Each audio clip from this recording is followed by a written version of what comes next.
앉으시면서 서로를 향해서 예수님 때문에 행복하십시오라고 인사하겠습니다. 예수님 때문에 행복하시길 바랍니다. 예수님 때문에 행복하시는 우리 성도님들 되시길 바라겠습니다. 솔로몬은 성전을 다 짓고 난 뒤에 모든 사람을 불러서 낙성식이라고 하는 예식을 진행합니다. 그러자 솔로몬이 긴 기도를 딱 멈춥니다. 다 마치고 나니까 무엇이 하늘에서 내려오죠?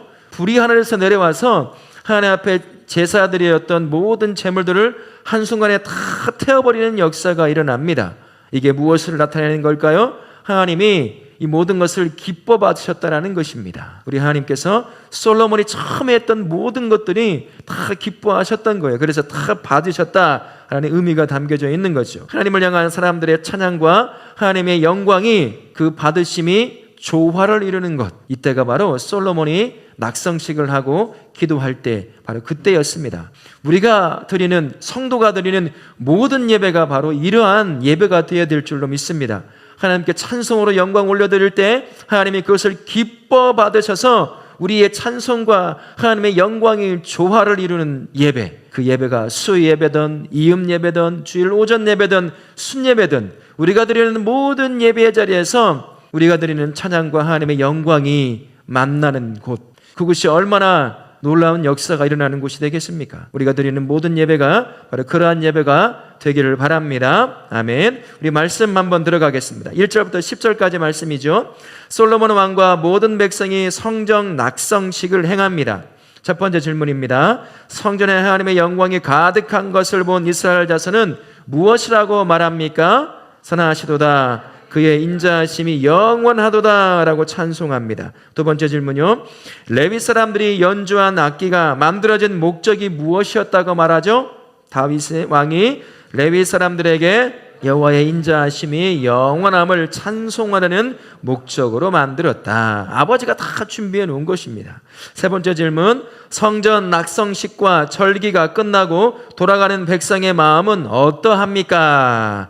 여호와께서 다윗과 솔로몬과 그의 백성 이스라엘에게 베푸신 은혜로 말미암아 뭐 한다고요? 기뻐하며 마음에 즐거워했더라 라고 말합니다. 성전 낙성식에 모든 사람들이 모입니다. 그리고 하나님의 인자하심, 지금껏 솔로몬 왕을 통해서 성전과 그리고 성을 쌓는 모든 일들을 감당케 하신 것이 다 하나님의 은혜입니다. 하나님의 인자하심입니다 라고 모든 백성이 기쁨으로 하나님을 찬송하게 된 거죠. 성전을 건축한 기쁨이 얼마나 컸던지 얼마나 이 잔치를 베풀었을까요? 2주간을 잔치를 베풀었습니다. 모든 백성이 모여서 함께 잔치를 한 거죠. 너무나 감사해서 말이죠.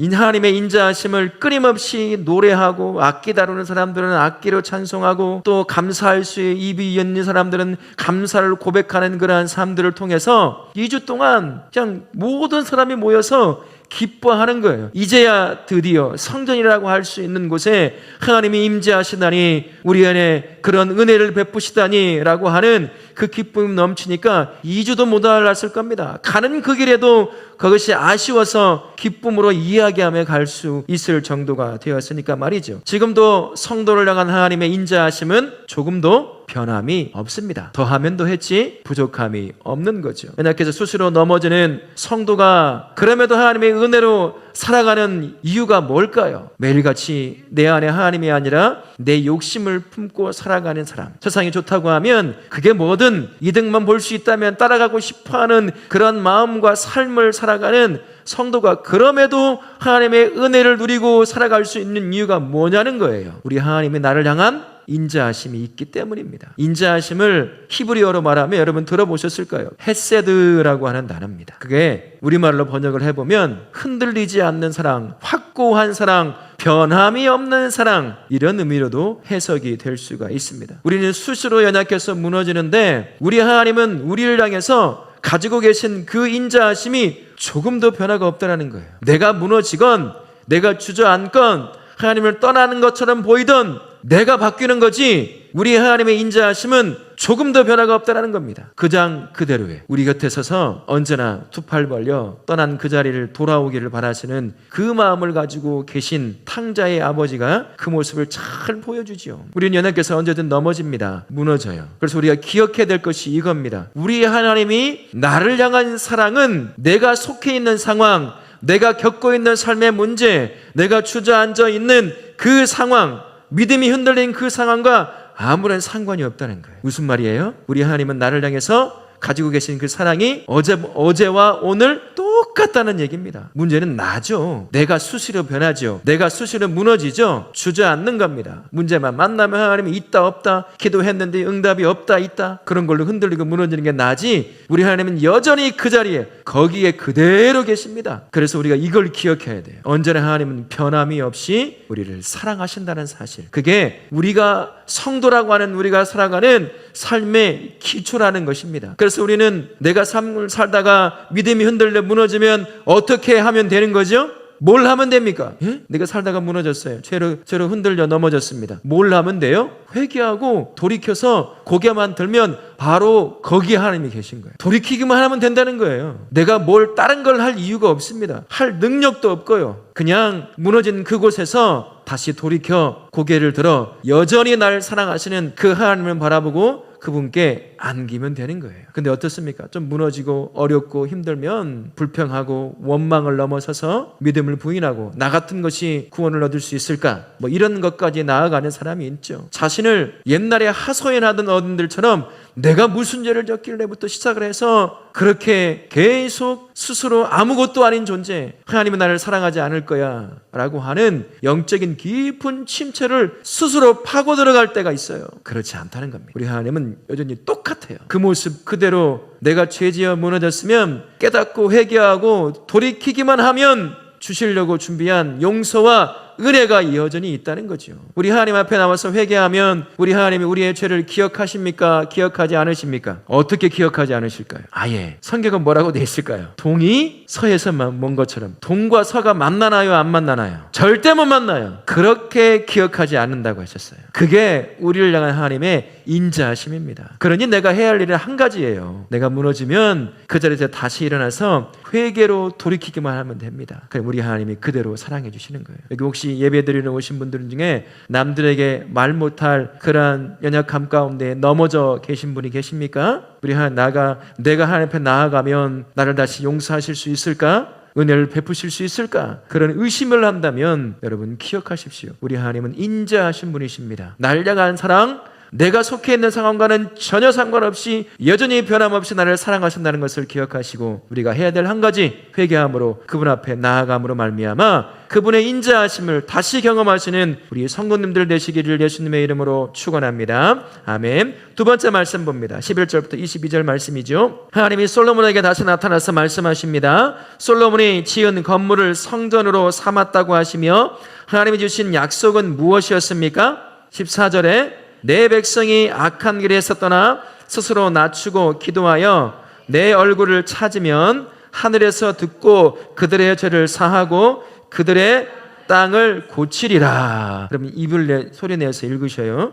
두 번째 15절 뭐라고 말씀하십니까? 이곳에서 하는 기도에 눈을 들고 귀를 기울이겠다. 네 기도의 소리를 내가 듣겠다라고 말씀하시는 겁니다.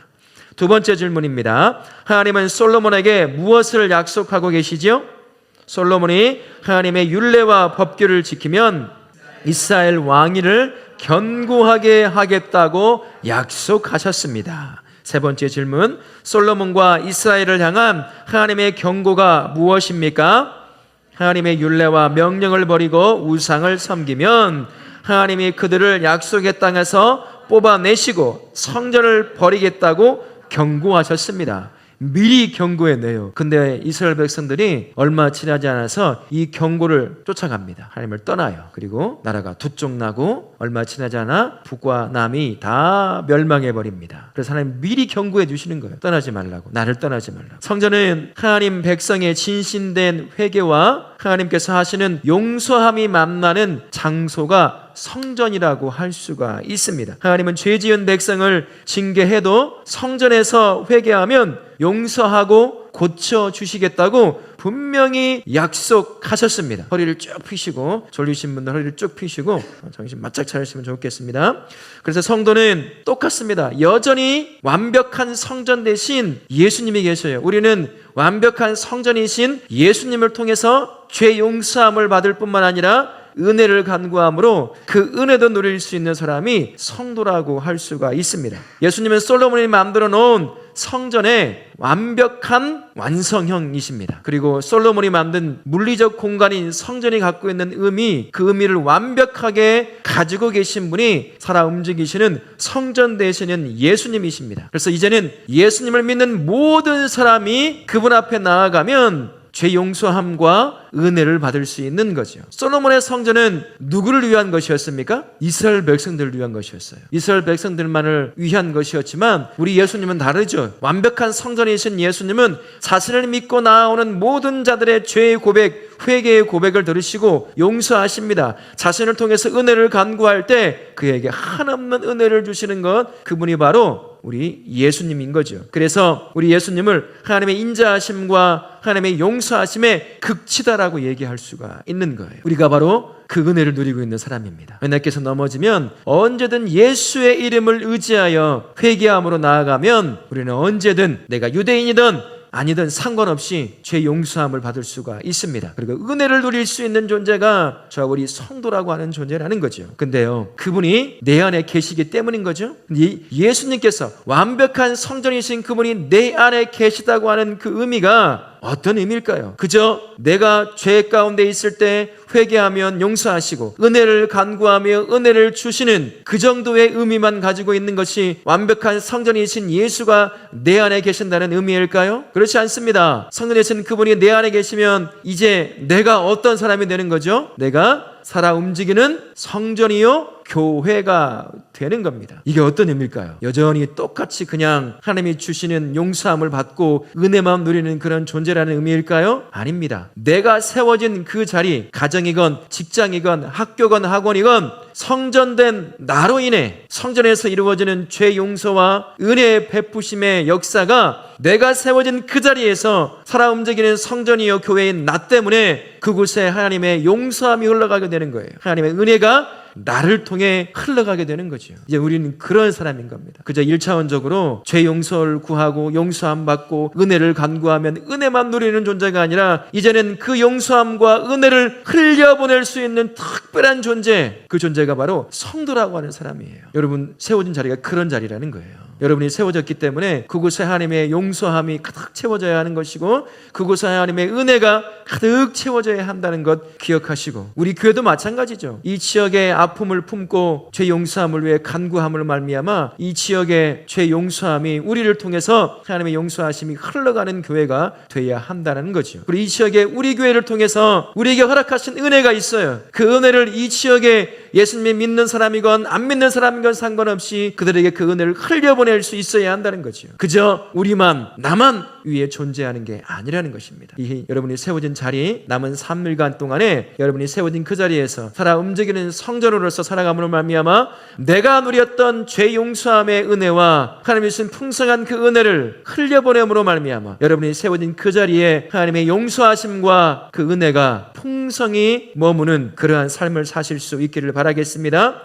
그런데요, 하나님이 원하시는 건 이 당시에 성전 건물이라고 볼 수 있겠지만 그렇지 않더라고요. 하나님이 약속하신 걸 보십시오. 초점이 어디에 맞춰져 있는지요. 죄 가운데 있어 무너졌어요. 이스라엘 백성들이. 그러면 어디를 바라보면 말미암아 죄 용서를 구하면 용서해 주신다고 말씀하시는 거죠. 성전, 자신이 잠깐 머물 곳, 작은 그곳에 머물러 있는 그 성전을 향해서 고개를 들어 그곳에 계실 하나님을 향하여 죄 용서를 구하면 용서하신다고 말씀을 하시는 거예요. 중요한 게 뭡니까? 하나님이 찾으시는 것이 뭐라는 얘기예요? 자신 앞에 나와 죄 용서와 은혜를 간구하는 자신의 백성들이 더 중요하다는 거예요. 그런데 이스라엘 백성들이 성전을 믿었습니다.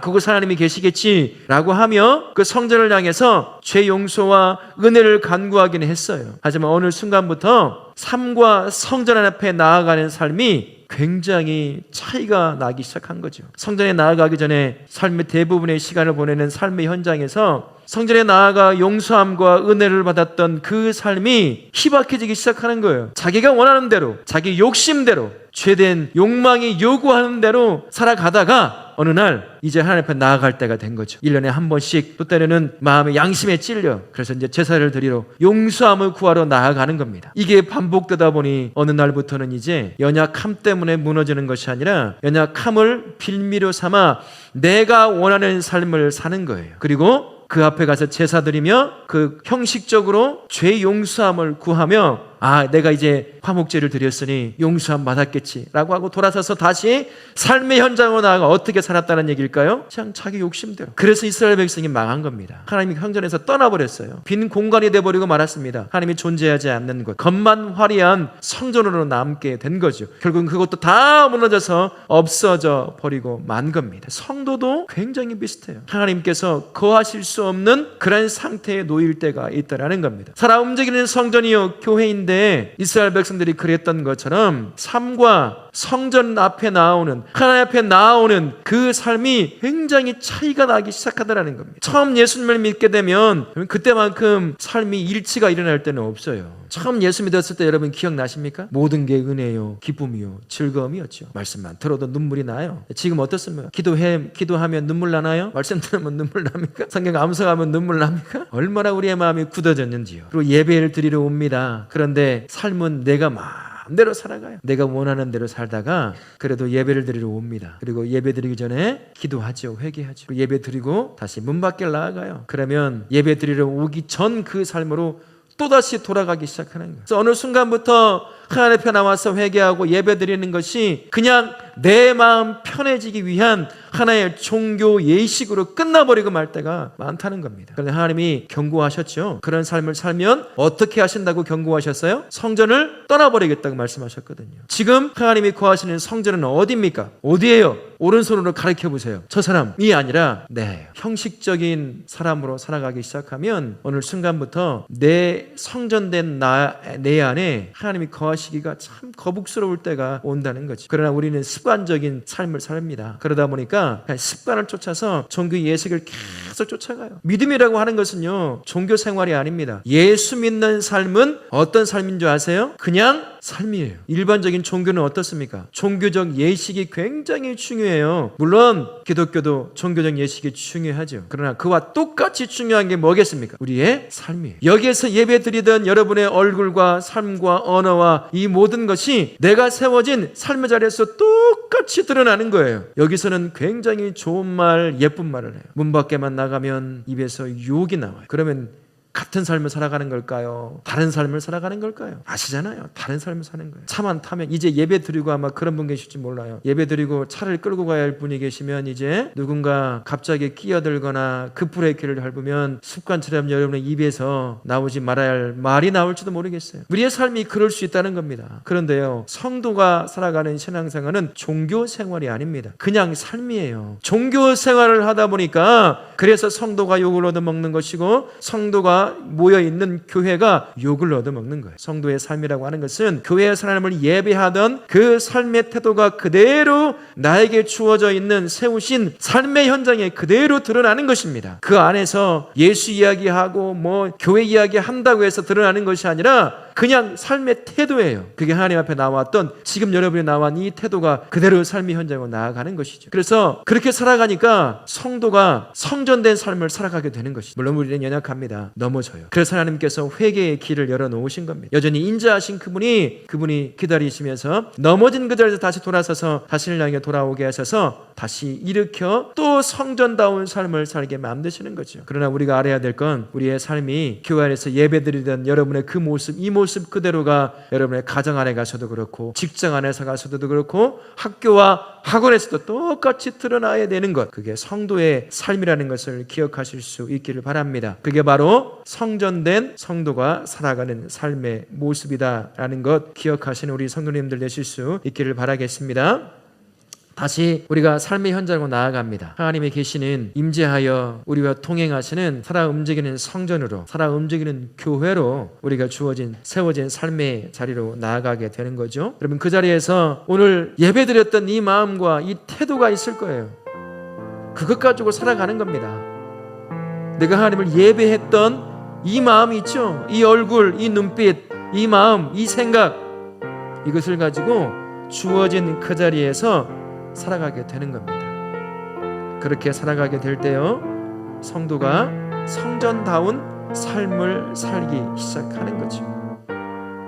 우리는 살아 움직이는 성전이라는 것을 기억하며 사십시오. 내가 교회입니다. 다울학교의 성도이기도 하면서 동시에 내가 그냥 교회예요. 교회가 가서 교회답지 못한 삶을 살아간다면 어떻게 되겠습니까? 그죠?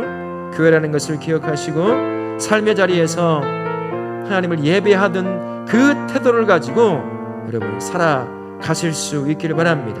혹이나 우리 연약해서 그렇게 살려고 몸부림쳐도 또 넘어질 때가 있어요.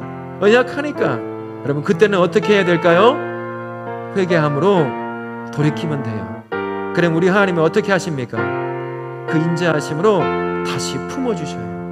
또 다시 살 수 있도록 능력과 은혜를 부어주시는 분이 우리 하나님이시라는 것을 기억하시고 다시 삶의 현장으로 나아가되 성전에요 교회로 살아가시고 넘어지거든 다시 회개함으로 하나님 앞에 나아가 다시 살림을 얻으시는 우리 복된 성전이요 교회로 살아가시는 우리 성도님들 되시기를 예수님의 이름으로 축원합니다. 아멘. 회개하는 자를 용서하시고 치료하시는 그 하나님을 함께 찬양하도록 하겠습니다.